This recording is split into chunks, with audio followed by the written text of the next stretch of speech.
Bon appétit, Monsieur Renard. Claude Bougeon. Monsieur Renard savoura sa dernière bouchée de viande. Si je veux manger demain, se dit-il, je dois sans tarder partir à la chasse. Il sortit de chez lui et se mit à l'affût. Tu n'es vraiment pas un as du camouflage, lui dit une grenouille qui observait son manège. Bien entendu, aucun gibier sérieux ne passa à sa portée. Il alla plus loin, courut 2 lièvres à la fois, perdit son souffle, n'attrapa rien. Ah, je sais que ce n'est pas la bonne manière de chasser, se dit-il, haletant et honteux. On nous apprend ça dès le berceau.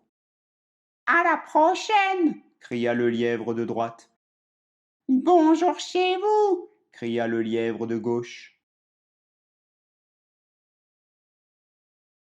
Comme il faut bien se nourrir, il continua sa chasse. Il s'attaqua à une énorme montagne de viande qui passait tranquillement dans un pré. Tu as les yeux plus gros que le ventre, lui susurra le ruminant en lui donnant un bon coup de corne là où il faut. Et Monsieur Renard s'envola. Il planait, et redoutait l'atterrissage. Alors, on bat le record du monde de saut en longueur? Ironisa un corbeau spectateur de l'exploit. Et crac! Le renard volant s'écrasa au pied du pommier où perchait l'emplumé. Ce n'est pas bien de se moquer de celui qui tombe, fit-il remarquer à l'oiseau ricaneur. Tu ne sais même pas à qui tu parles. Tel que tu me vois, j'en ai connu bien d'autres. J'ai goûté à l'hippopotame. J'ai dégusté de la baleine.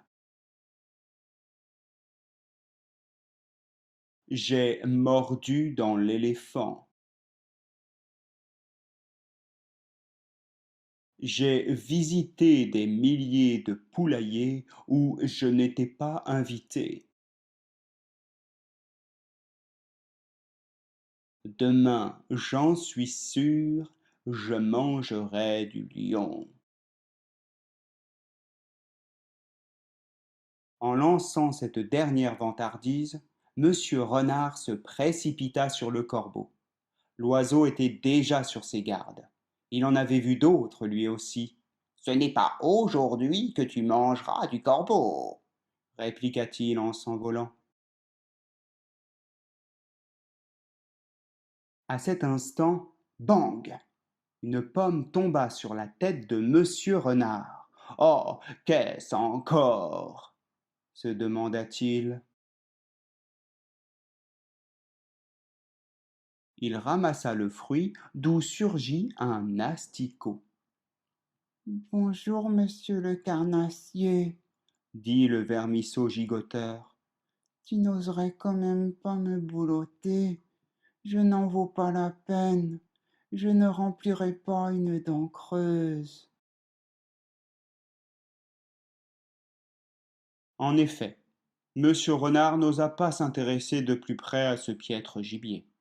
Il reposa le fruit, en ramassa quelques autres, sans locataire, et rentra chez lui.